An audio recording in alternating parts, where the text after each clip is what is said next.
जंगल में एक फूस की झोपड़ी में रानो चिड़िया अपने 3 नन्हे नन्हे बच्चों के साथ रहती थी। उसका घर टूटा फूटा था, लेकिन दिल एकदम सोने जैसा था। एक दिन रानो चिड़िया अपने छोटे छोटे मासूम बच्चों को अपने पंखों से सहलाती है।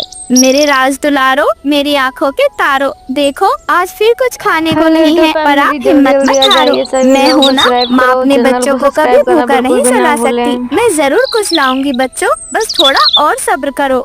इतना कहकर रानो चिड़िया उड़ जाती है और वो उड़कर सीधे कालू कौवे के पास जाती है। कालू कौवा पेड़ पर आराम से बैठा हुआ था। उसके पास खूब सारा भोजन था। कालू भैया, गौरी बहन, मुझे मालूम है मैं बहुत ज्यादा गरीब हूँ, लेकिन आज मेरे बच्चे भूख से तड़प रहे हैं। आपके पास कुछ खाने को है? मेरे बच्चों के पास कुछ भी खाने को नहीं है। आप बस मुझे थोड़ा सा अनाज दे दो, बस इतना कि उनके पेट में कुछ जा सके। मैं तुम्हारी उम्र भर दुआ करूंगी। अगर मैं कुछ कमा पाऊंगी तो तुम्हें जरूर लौटा दूंगी, और बस अभी रहम कर दो मेरे ऊपर। रानो रानी, सुनो मेरी बात। ये दुनिया एक खेल है और यहाँ सिर्फ वो ही जीतता है जिसके पास दौलत होती है, ताकत होती है। तुम जैसी कमजोर और बेबस चिड़िया इस खेल में बस एक मोहरे होती है। क्या तुम्हें नहीं पता रानो? मैं कालू हूँ, कालू, इस जंगल का सबसे अमीर और ताकतवर परिंदा। मुझे कोई दया नहीं आती। ये दिल तो सिर्फ सोने और चांदी की चमक से धड़कता है, और मेरी दौलत ये मेरी शान है। इसे मैं किसी गरीब पर फेंक दूं, ऐसा तुमने सोच भी कैसे लिया रानो? कालू जी, लगता है ये रानो खुद को रानी समझ बैठी है। ऐसे मांग रही है जैसे हमने इसको अनाज देने का ठेका ले रखा है। रानो बहन, हमारे पास अनाज है, लेकिन वो हम जैसे समझदारों के लिए है। फैमिली, कैसे हो आप सभी लोग? आशा करते हो बहुत अच्छे हो कि मैं बहुत अच्छी हूँ। तो कैसे लगी आपको हमारी टूनी चिड़िया की कहानी, रानो चिड़िया की कहानी, कमेंट करके ज़रूर बताइएगा। और लाइक से सब्सक्राइब करना बिल्कुल भी ना भूलें, ताकि हम ऐसे ही वीडियो आपको लाते रहें। कमेंट करना बिल्कुल भी ना भूलें, अच्छे अच्छे कमेंट करिए दोस्तों, और ऐसे ही हमारी वीडियो देखते रहिए। बेवकूफ और मासूमियत के लिए नहीं। चलो चलो, कहीं और उड़ो अभी यहाँ से। ठीक है गौरी बहन। कालू भाई, शायद भूख से मर जाना आसान होगा, पर किसी के तानों से नहीं। भगवान सब देखता है कालू भाई, एक दिन उसका न्याय जरूर होगा। ऐसा कहकर रानो चिड़िया रोती हुई वहाँ से चली जाती है। ये तो एक सूखा पेड़ है, अगर मैं इसे काट दूं और इसकी लकड़ियाँ बेच दूं तो मुझे कुछ पैसे मिल जाएंगे। उससे मैं अपने बच्चों के लिए कुछ ले आऊंगी। लेकिन ये पेड़ भी तो जीता है, क्या मुझे ऐसा करना चाहिए? हे भगवान, मैं क्या करूं? कृपया आप ही मुझे रास्ता दिखाइए। एक तरफ ये मासूम पेड़ और दूसरी तरफ मेरे मासूम मासूम बच्चों की भूख। मैं क्या करूं भगवान? रानो चिड़िया की आँखों में आंसू थे। उसका दिल जैसे टूट चुका था। तभी अचानक से एक आवाज गूंजती है। रुको रानो, मैं मरा नहीं हूँ, ये बस पतझड़ है। मेरी जड़ें अभी जिंदा है। तुम्हारा इरादा नेक है, इसलिए मैं तुम्हें एक रहस्य बताता हूँ। इस जंगल की उत्तर दिशा में एक गुफा है, और हर जरूरतमंद को वो देती है जो उसे सच में चाहिए। लेकिन याद रखो, वहाँ सिर्फ जरूरत का आदर है, लालच का नहीं रानो। हे भगवान, क्या सच में ऐसी कोई जगह है? धन्यवाद वृक्षराज, आपने तो मेरी उम्मीद को फिर से जगा दिया है। और फिर रानो चिड़िया उड़ते हुए सीधे उस गुफा के पास पहुंच जाती है। उस गुफा के पास एक चमकदार रोशनी बिखरी हुई थी, लेकिन गुफा देखने में बहुत ज्यादा डरावनी लग रही थी। हे रहस्यमय शक्ति, मेरी मदद करो। मुझे और मेरे बच्चों को तुम्हारी मदद की जरूरत है। रानो चिड़िया की आँख में आंसू थे। तभी गुफा का दरवाजा खुल जाता है। रानो चिड़िया उस गुफा के अंदर चली जाती है। बताओ रानो, तुम्हें क्या चाहिए है? हे रहस्यमय शक्ति, मैं कोई खजाना नहीं मांगती, ना ही सोना चांदी। मैं तो बस एक माँ हूँ जिसके 3 छोटे छोटे बच्चे भूख से तड़प रहे हैं। मुझे बस उतना अनाज चाहिए जितना मैं उन्हें खिला सकूं। बाकी आप जो दो, मैं उसी में खुश हूँ। तभी एक चमकती हुई रोशनी गुफा से बाहर जाती है। रानो चिड़िया उस रोशनी के पीछे पीछे जाती है। वह देखती है कि गुफा के बाहर अनाज से भरी बोरियां रखी हुई हैं।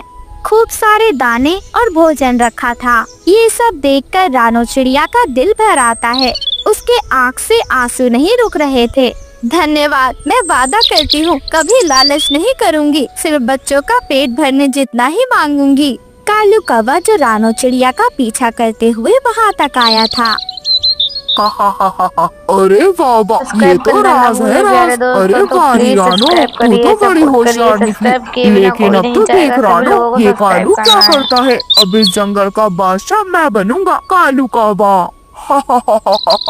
ऐसा कहकर कालू कौवा जोर जोर से हंसने लगता है और गुफा के अंदर चला जाता है। गुफा उससे सवाल करती है, बताओ तुम्हें क्या चाहिए है। मुझे सब कुछ चाहिए। जंगल की सारी दौलत, हीरे जवाहरात, सोने की शाखें, चांदी के पत्ते और हाँ, इस जंगल की बादशाही। सुन रही हो ना तुम बेबी, अब इस जंगल पर राज मेरा होगा, कालू कौवे का। मेरी आवाज जंगल में गूंज बनेगी। तभी अचानक से एक तेज रोशनी फिर से निकलती है। गुफा का दरवाजा बंद हो जाता है। कौवे, लालच यहाँ बर्दाश्त नहीं। अब तुम यहाँ से बाहर नहीं जा सकते। कालू कौवा उस गुफा के अंदर कैद हो जाता है। ऐसे ही कुछ दिन बीत जाते हैं। गौरी कौवी के घर में अनाज खत्म हो चुका था। वो भूख से तड़प रही थी। अब उसके पास कोई और चारा नहीं था। वो सीधी उड़ती हुई रानो चिड़िया के पास चली जाती है।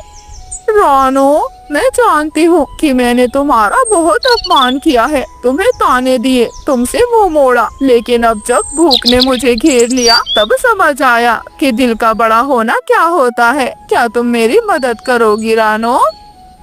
गौरी बहन भूख, जात पात, तमीज और गलती नहीं देखती, वो सिर्फ पेट देखती है। चलो मेरे साथ, इंसानियत सबसे बड़ी दौलत है। इतना कहकर रानो चिड़िया गौरी कौवी को उसी गुफा की ओर ले जाती है। वो अंदर जाकर देखते हैं कि कालू कौवा गुफा के अंदर कैद है। हे भगवान कालू भाई, ये सब क्या हाल बना लिया है तुमने। और फिर रानो चिड़िया अपने पंख से उसे हवा करती है। कालू कौवे की आँख खुल जाती है। रानो तुम आ गई। मैंने तुम्हारा दिल दुखाया, तुम्हारा मजाक उड़ाया, फिर भी तुमने मेरी जान बचाई। मैं बहुत बुरा था रानो, बहुत बुरा। गलतियाँ तो पक्षियों से ही होती हैं कालू भैया, और आज आपने अपनी गलतियाँ मान ली, यही सबसे बड़ी बहादुरी है। चलो अब हम अपने घर वापस चलते हैं। और फिर वो सब जंगल में वापस आ जाते हैं और सब एक दूसरे की मदद करना शुरू कर देते हैं। अब मैं वो कालू नहीं रहा जो पहले था। अब मैं सिर्फ अमीर कौवा नहीं बल्कि दिल वाला भी हूँ। मैं वादा करता हूँ, जब तक पंखों में जान है हर परिंदे की मदद करूँगा, किसी को भूखा नहीं सोने दूंगा मैं। रानो बहन, तुमने हमें इंसानियत का असली मतलब समझाया है। अब हम तुम्हारे साथ मिलकर नेक काम करेंगे और हमेशा तुम्हारे साथ ही रहेंगे। हमेशा जंगल के पक्षियों की मदद करेंगे हम। गौरी बहन, कालू भाई, जब दिल साफ हो तो जंगल भी घर बन जाता है। और अब हम सब मिलकर एक नया जंगल बनाएंगे जहाँ प्यार, मदद और अपनापन होगा। ये जंगल सिर्फ प्यार से भरा होगा। ऐसे ही जंगल के सभी पक्षी अब एक साथ मिलकर हंसी खुशी रहे। तो फैमिली, कैसे हो आप सभी लोग? आशा करते हैं बहुत अच्छे हो कि मैं बहुत अच्छी हूँ। तो आज स्वागत है आप सभी का मेरा निहाने साथ हिंदी ब्लॉग में। तो आप लोग को हमारी ये कहानी कैसे लगती है, रानो चिड़िया की कहानी आप लोग को कैसे लगती है, कमेंट करके जरूर बताइएगा। और लाइक, शेयर, सब्सक्राइब करना बिल्कुल भी ना भूलें प्यारे दोस्तों। हमारी ऐसी ही कहानी देखने के लिए हमें कमेंट करिए अच्छे। तब तक फिर मिलेंगे अगली वीडियो में। तक लिए बाय बाय।